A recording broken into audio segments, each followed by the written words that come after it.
Estamos de volta com o TV Escola. Hoje a nossa discussão é sobre a função do gestor. Professora Maria Beatriz, então, qual seria, na sua opinião, o papel do gestor? Bem, antes de pensar no papel do gestor, eu sempre gosto de pensar o que significa gestor.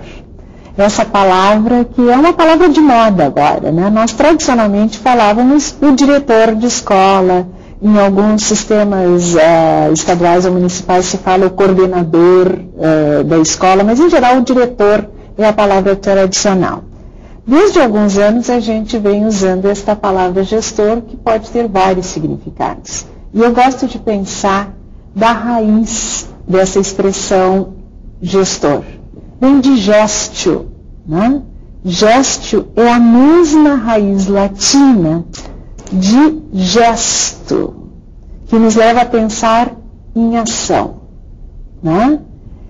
E é a mesma raiz também de uma outra palavra muito importante quando a gente pensa na direção de escola, na função do gestor da escola, que é a de gestação, de nutrir, de ajudar alguém a se desenvolver.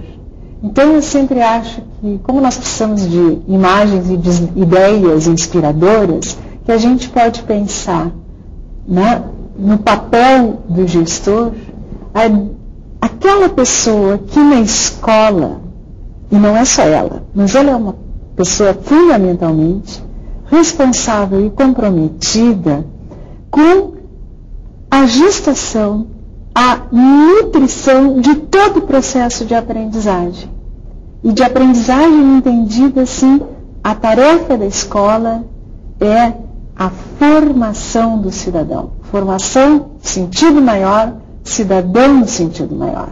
Então o gestor é aquela pessoa que faz gestos, né, que conduz a ação, que alimenta o trabalho de todos numa organização complexa, que é a escola, para a formação dos jovens cidadãos. Professor Rogério, concorda?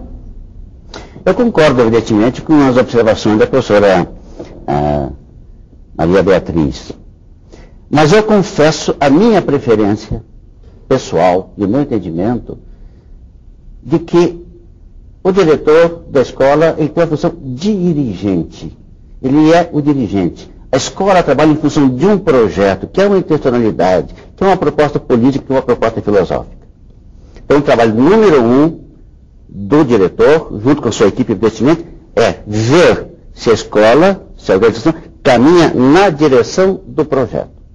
Evidentemente, para que isso aconteça, essa direção, ele vai ser o líder, e é muito interessante como ele está sempre presente, mas esse é o papel, ao meu ver, evidencia muito o papel do diretor ou da diretora, do dirigente. Uma escola, como qualquer organização, é um espaço humano de convivência. Então, a questão relacional, ela é muitíssimo forte. É ele com os estudantes, é ele com os administrativos, é ele com os professores, é ele com as mães. Ele é o elemento catalisador do processo. E, finalmente, eu diria, ele é também o gestor. Aquele que acompanha o dia a dia, implementa e estimula e tal, que vê as contas da contabilidade, que confere o dinheiro no banco, que dá o sim, que apoia e que estimula, mas sem reduzir a essa função de gerência, que também é importante e ineliminável, porque seria uma das funções. É uma, e ele aqui não pode ficar sem essa função. Quem assina os cheques? Quem dá as ordens? Rogério, agora uma coisa importante também, eu acho, de nós comentarmos, que hoje cada vez mais nós tendemos a não dizer assim, ó, o gestor da escola. Nós falamos na gestão da escola como uma coisa que se faz também coletivamente. Claro que, embora todas as instituições, principalmente, né, sendo uma instituição pública, mas mesmo as escolas privadas, né, nós precisamos ter uma pessoa que seja responsável, é a assinatura de alguém num certificado, num atestado, numa conta bancária. Quer dizer, nós temos que ter o cidadão profissional, funcionário público, professor que está diretor, né, que é diretor da escola responsável. Mas o que eu queria chamar a atenção, né, é que a gente não deve, assim, quando fala do diretor da escola, na maior parte dos bons casos hoje de escolas que tem uma boa gestão, né, que tem um bom projeto político-pedagógico, que se preocupam com a aprendizagem e formação, isso aí é uma tarefa de todos na escola. E nós hoje dizemos que ter uma formação para a gestão escolar tem que ser alguma coisa que faça parte da formação de todos os professores, de todos os profissionais da escola, inclusive os outros profissionais, além dos professores que trabalham na escola. Isso pode ter uma visão compartimentada, claro, não é? Ou a pessoa, quer dizer, ele é um líder, senão ele não será eleito diretor. Né? Professor Francisco, o senhor que está com a mão na massa, como é que o senhor sente a função? Como é que o senhor vive a função de gestor? Na verdade, a função de gestor ela é muito profunda, porque você convive com os dois lados, com as duas opiniões aqui. Né? Eu diria até que nós, como gestores, como diretores, nós temos que nortear a escola, como o senhor falou, e também essa questão da gestão hoje, nós até dizemos que nós temos um grupo gestor na escola. Agora, o papel do gestor, do diretor dessa escola, dessa pessoa que precisa, entre aspas, que não é o nosso caso, em assinar cheques, né? Ele é fundamental e é um espelho para o resto da sua equipe. Porque a escola, ela depende desse espelho, dessa pessoa fundamental, que não é dizer faça o que eu mando e não o que eu faço. Não, é faça o que eu mando, o que eu faço, o que nós discutimos e o que nós precisamos fazer para que a escola tenha um resultado positivo. Então, eu como diretor, gestor, tento nortear a minha equipe, dividindo todas as responsabilidades, os fracassos e o sucesso, para que a escola ela consiga alcançar, na verdade, um objetivo que foi traçado no projeto político-pedagógico. Pois é, Francisco, e eu acho tão importante isso que tu dizes, e que a gente lembre assim, que a gente usou essa figura agora de dizer que ele assina cheques, tudo bem, isso é uma função. Eu prefiro lembrar nesta hora também, e claro, as imagens vão nos ocorrendo, né? Não vai uma crítica no que tu dissesse, mas no sentido de encontrar também outras coisas muito importantes. Quer dizer, por exemplo, a avaliação da aprendizagem dos alunos. Né? Qual é o papel de um diretor de escolas nisso? Isso é só responsabilidade do professor, cada um lá avaliando na sua disciplina, na escola de ensino médio, ou cabe um papel para o diretor, por exemplo, no acompanhamento da avaliação que o conjunto dos professores vai fazer para os alunos, porque, no fundo, em vez de assinar cheques, eu prefiro pensar que ele é o que vai assinar o certificado, o diploma, pelo qual a escola vai estar atestando à sociedade, à família, de que aquele jovem cidadão tem condições de concluir o ensino médio, né? O senhor participa da avaliação dos seus alunos, por exemplo, de alguma forma? Nós temos, esse acompanhamento, ele é bimestral, deve ser feito por todo gestor, todo diretor, né? Através dos gráficos. Então você observa, passo a passo, turma a turma, a evolução desses alunos. Se isso está tendo um aproveitamento real, ou se as coisas não estão andando como planejado, né, através do trabalho coletivo. Eu estava vendo no vídeo, né, o diretor HTPC, né? Em São Paulo eles usam essa sigla, que quer dizer aquelas horas de trabalho, não na sala de aula, mas de trabalho coletivo. Nós o fazemos nos trabalhos coletivos pedagógicos, que acontecem aos sábados. A cada 30 dias. Vocês fazem aos sábados? Nós fazemos aos sábados. E então, não há alunos na escola nessas horas? Neste momento é um momento de professores, coordenadores e a direção da escola. Para que a gente tenha uma condição de avaliar o resultado mensal, né, dos projetos em andamento, das avaliações, como elas estão sendo dadas, como isso vem acontecendo, se é o que foi proposto no projeto político-pedagógico. Para que a gente tenha uma visão real. E aí sim, o gestor, diretor, diria, até em questão a respeito da sua opinião. O diretor de escola, ele tem que estar, sim, se preocupando exatamente com o que foi proposto, que é ter uma avaliação final com aproveitamento real, né, e não fictícia. Como é que o senhor fez a implantação Pois não, professor, faz favor. Me parece importante, retomando um pouco o que foi colocado pela professora Maria Beatriz. Veja, nós trabalhamos hoje muito com o conceito de gestão coletiva, e é fundamental, porque uma escola é um grupo de professores. Antigamente se falava em grupo escolar. Eu acho a ideia muito interessante, porque é um grupo de professores. Nenhum diretor ou nenhuma diretora faz um trabalho sozinho. E o projeto ou é uma construção coletiva, ou realmente não vai acontecer. Ou todos são atores e autores, ou não vai acontecer. Mas eu acho, professora Beatriz, que há uma dimensão que um autor que aprecio muito chama a atenção. O diretor ou a diretora não desaparece no coletivo. Tá? Ele tem parte do coletivo. Mas ele tem uma função simbólica específica. Como que o pai ou a mãe simbólica na instituição.